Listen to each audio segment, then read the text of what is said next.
मैं comrade SD. Yadav, general secretary all India postal accounts employees association and finance secretary confederation of central government employees and worker. जो conference हो रही है इसका उद्देश्य क्या है? ये हमारे संगठन all India postal accounts employees association का द्विवार्षिक अधिवेशन है, 25वां।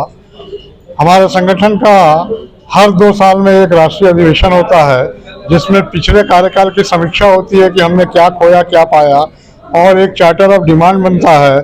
एक नई कार्यकारिणी का गठन होता है जो उन चार्टर ऑफ डिमांड पर अगले 2 साल तक काम करती है।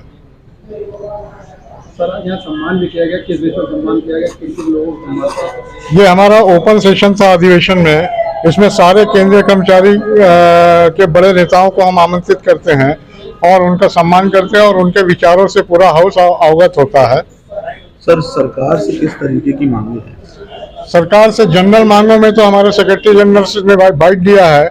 मुख्यतः लड़ाई इस समय चल रही है हमारी कि नई पेंशन नीति को समाप्त करके पुरानी पेंशन लागू की जाए और 8वें वेतन आयोग का शीघ्र गठन किया जाए, तथा कोविड के दौरान 18 महीने में जो डीए और डीएआर को फ्रीज किया गया है उसका पेमेंट किया जाए, तथा कंपनसेशन ग्राउंड पे जो अपॉइंटमेंट होते हैं उनकी सारी बाधाएं को खत्म करके 100% किया जाए, और अतिशीघ्र जो खाली पद 32 लाख के करीब है उसको भरा जाए।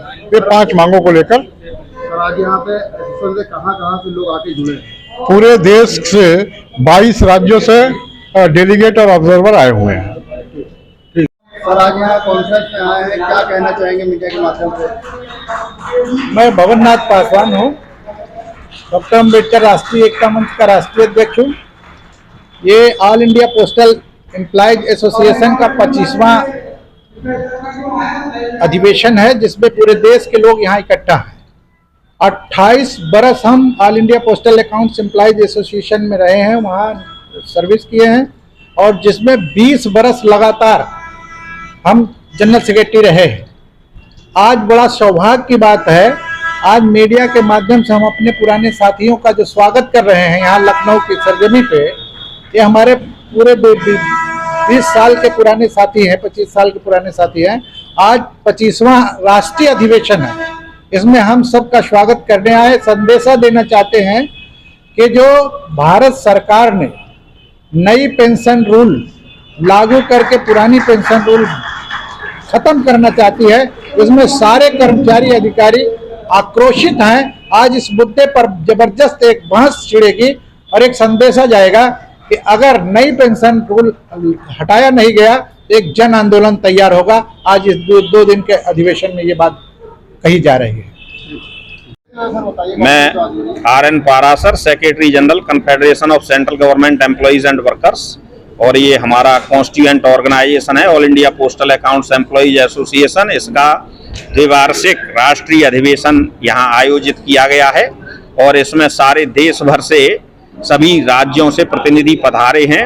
तो इसमें जो कुछ विभाग में चल रहा है उसके ऊपर व्यापक विचार विमर्श होगा, संगठन के बारे में बातें होंगी, और जो डाक विभाग को प्राइवेटाइजेशन करने की योजना सरकार बना रही है उसके खिलाफ भी इसमें प्रस्ताव पारित किया जाएगा।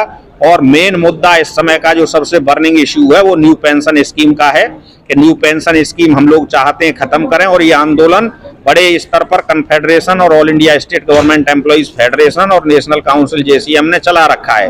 विभिन्न प्रोग्राम उसमें दिए गए हैं, फेज्ड मैनर में प्रोग्राम चल रहे हैं। 14 मार्च को हमारा पार्लियामेंट धरना होगा इसी बात के लिए, और सरकार को ये स्पष्ट चेतावनी दी जाती है कि आपको एनपीएस खत्म करनी होगी, ओपीएस लागू करनी होगी, तभी केंद्र सरकार के कर्मचारी आपको वोट देंगे।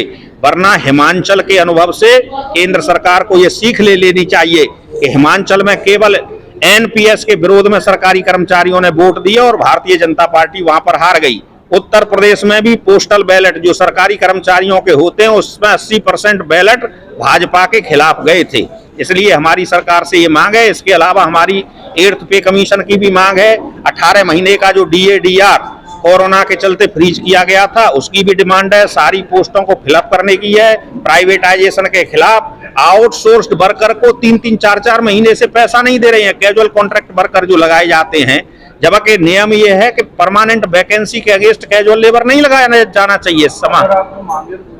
हाँ, तो अगला कदम हमारा अभी पार्लियामेंट धरना है, उसके बाद सारे देश भर के कोनों से पद यात्राएं, वाहन यात्राएं चलेंगी और वो सब इकट्ठी होकर के दिल्ली में एक बहुत बड़ा पार्लियामेंट मार्च किया जाएगा। अगर फिर भी सरकार नहीं मानती है तो उसके बाद इंडेफिनिट स्ट्राइक का भी नोटिस दिया जा सकता है।